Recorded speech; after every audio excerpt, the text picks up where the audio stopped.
Lots of people simply want to believe what they want to believe, without regard to facts, reality, or morality, or anything else. Often they don't like the conclusions I reach, so they engage in some kind of ad hominem attack of some nature or other. A favorite thing these kind of statists and collectivists like to do is to badmouth Ayn Rand, whom I admire despite her flaws, and Objectivism, the philosophy that I follow and believe in. Now, usually these critics simply mischaracterize Objectivism and attack the straw man. It's easy to knock down a straw man that is a scarecrow. It's not so easy to knock down, quote unquote, a real person that is engaged in an actual argument that adheres to the criteria of critical thinking, such as presenting facts and evidence and linking them together into some kind of logical argument. Now, for those who don't get it or don't understand what Objectivism says, these are some of the basic tenets of Objectivism. I'll read them here. Now, first of all, Objectivists believe that there is an objective reality. That is, that there's a reality that exists independent of us. Reality didn't come into being when the first human existed. It doesn't make any sense. So where did we come into existence in? Where was that? Reality doesn't care whether there are humans there. It is what it is. So first of all, there is an objective reality that is independently knowable by people. The second main idea of Objectivism is that people should be rational. Now, to be rational means to use logic as applied to the evidence that we gather with our senses to make things fit together in a coherent sense that corresponds to what we see in reality. Reality doesn't have to fit our judgments have to fit reality. And only when it's totally consistent can we have confidence that we are correct. When we reach contradictions, then we know that we've made a mistake. Reality doesn't make mistakes. It simply is. The third principle of Objectivism, that people should be concerned with what is in their actual self-interest. People say, oh, you're selfish. Well, they don't even understand what selfish means. They say you should be selfless. Well, selfless means that yourself does not exist. If yourself doesn't exist, who or what is asking this question? Now, you can be irrationally selfish, that is totally self-centered without regard to anything in your environment, but that is not being rational. We exist in a context, in a social context, as well as a physical context, and most people have certain values, friendships, families, etc. that we find important. Rational self-interests are things that benefit a person in the short run and the long run. You might benefit, quote unquote, in the short run by stealing all the money from all your friends and relatives and living a high lifestyle. But in the long run, you're going to lose all these friends and relatives and maybe end up in jail. So rational, actual self-interest means looking at things that are truly in your self-interest. That's what true selfishness is. It's a weird view of selfishness of the self to do things that ultimately will hurt you. The fourth principle is that people own their own lives and their own property. That we are each self-autonomous, that the things that people give us are more likely that we earn through spending the currency of our time and effort, part of our lives, in other words. Those are what we have control over. Quote-unquote property that you don't have control over is not really your property. You don't really own it. Obviously, there are boundaries here. Your freedom, as some people say, stops at the point of my nose. You can do whatever you want within your own sphere of influence, but you don't have a right to physically, coercively impose your will on unwilling others, as long as they are being peaceful. The fifth aspect of Objectivism, that people should be in control and decide how their own lives and properties are used. Well, I've already covered a bit of that, but again, can't emphasize it enough that property rights are the way that individual rights are protected and instituted in a proper, moral, free society. Almost anything that you can look at in terms of the legislature, the executive, violations of our rights involve violations of property rights, whether it's taxes or telling you how you can build your house, zoning laws, building codes, what you can own, whether it's guns or drugs or anything else. All of these laws, 95% or more of laws on the books, are violations of either how we live our own lives in terms of whether you can take drugs or not, or how we can or cannot use our property. None of those are legitimate. They all violate our rights.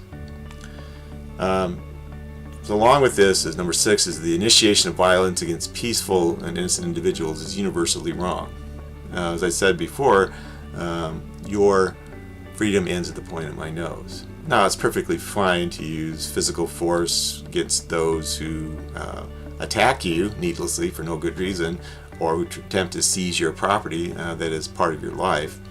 But if you're the one that is initiating violence, either direct violence with a baseball bat, or indirect violence by stealing from someone or trying to defraud them by trying to disguise some aspect of reality, then you are in the wrong and you deserve to be punished, either immediately or long-term via laws and courts and things of that nature. So number 7 then, only voluntary interactions among peaceful individuals are proper. If you want to remove 90% of the tensions in society, all the problems that like school prayer, or how much money should go to schools, or who should use a bathroom, or any of this kind of bull crap, what you have to realize is that people have a right to choose for themselves how they will live their lives, and anytime that the government interferes or other people interfere and try and force them, that is, to do things that they don't voluntarily want to do, then that is incorrect. Now, again, we're talking about peaceful interactions. We learned this in our country a long time ago in terms of religion, is that the government can't force you to go to church or make you support a particular church, but they don't see any problem forcing you to go to a particular school or forcing you to support a government-run school even if you don't have any children. But all those are wrong. Things with racial preferences, so-called affirmative action, anti-discrimination laws, whether you're going to bake a cake or don't want to bake a cake, or rent to certain people or whatever, you have a right to do any of those things that are peaceful and that you choose to do and can do with other people who agree with you. But government needs to stay out and let people choose for themselves. Number 8 is dealing with the notion of art, that art, whether it's sculpture, movies, literature, music, whatever, its ultimate goal should be to uplift rather than degrade the human spirit. People need emotional fuel to deal with all the crap in life. Even in a free society, there's still going to be crap because we don't control everything aspect of reality, nature, or other people, and things don't always go the way we want them to. Now, people who object to objectivism, if you will, they don't like those ideas. Those are the basic core ideas of objectivism and of a free society. Now, let's grant them the premise that all those things are wrong. Let's look at what they would have to support if they say that objectivism is a bunch of nonsense, a bunch of BS. Now, first of all, I have to say they believe there is no reality, that reality is whatever what a particular person wants it to be, and that saying that one is out of touch with reality is a positive statement. Well, if there's no reality, then I don't know, I guess if you die, you're not really dead. Or if someone's alive, you can think that they're dead and they're dead. I don't know, it doesn't even mean anything. If there's no reality, objective reality out there, it's just all whatever someone thinks it wants to be. You end up with a conceptual mess that it's impossible to really perceive or understand. Two, these anti-objectivists are saying that you should be irrationally logical, that things don't have to connect with each other, that you can say whatever you want and do whatever you want, and no one has to be consistent or coherent or anything.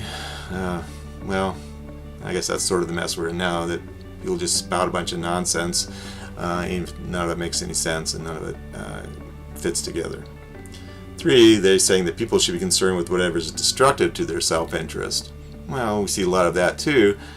People push notions of political correctness or controls over other peaceful individuals that destroy lives, that are self-destructive, and the way these people, I guess, continue on in their nonsense is they're irrational and illogical, so consistency or non-contradiction really doesn't enter into their mindset, if they even have a mind. Next is 4, that no one owns his or her own life, that people are and all should be slaves. When you demand that somebody else work and then you get to decide how they live or how their money is spent or how their lives are spent, you're treating them like slaves. And then of course everybody else treats everybody else like slaves. That's a really great way to live life. It's despicable to think that you're somebody else's master while simultaneously being someone else's slaves. 5, no one has a right to own property. Anyone for any reason can take whatever they want from somebody. So I guess if that were true, I can just go to my neighbor's house and pick up his TV and take it, or go into his refrigerator and eat his food, or take his car out of there because, hey, they don't own it. There's no such thing as property. No one has a right to anything. See how long that's going to last. Number 6, people should recognize that anyone other than themselves should be in control and decide how their lives and property should be used. Anyone can, for any reason, take whatever they want from other people and dictate to them how they should live their own lives, which follows, of course, from the notion of slavery. Why someone would want other people to decide how you live or don't live, or what you can or can't use, or how you can or can't use it. It describes a lot of what happens in society, but it's just insane. It's morally reprehensible. Number 7, anti-objectivists have to believe that initiating coercion and violence against innocent and peaceful others is the basis of all proper social interactions. Well, you see that a lot too, because we have war of all against all, old people against young people, men versus women, blacks versus whites versus Hispanics versus any other racial group, gays, lesbians, whatever.